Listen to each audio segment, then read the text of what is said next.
මෙන්න මේකයි. අපි සාමාන්‍ය නිරෝගී පුද්ගලයෙකුගේ රුධිර පීඩනය තියෙන්න ඕන මෙන්න මේ අගේ. 120 80 කියන අගයට වඩා අඩු අගය හෝ ඊට වඩා අඩු මට්ටමකින් තමයි තියෙන්න ඕන.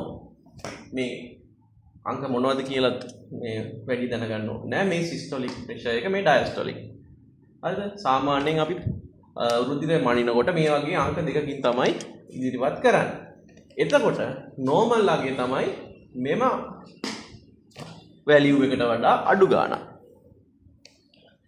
ඉතින් මේකට වඩා වැඩි ඒ කියන්නේ සිස්ටොලික් එක 120ත් 129ත් අතර තියෙනවා නම් අපි ඒකට කියනවා elevated blood pressure එකක් කියලා. මෙන්න මෙම අවස්ථාවේදී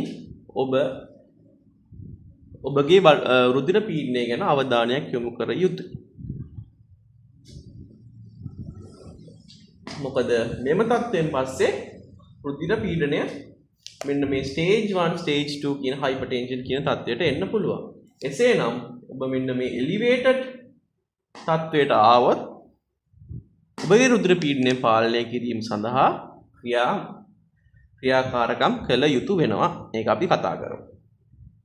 ඊට පස්සේ මෙන්න මේ ඊට පස්සේ එන ස්ටේජ් එක තමයි stage 1 hypertension.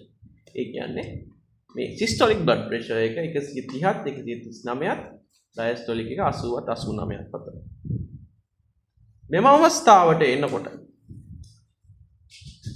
ඔබට අධික රුධිර පීඩනය තියෙනවා.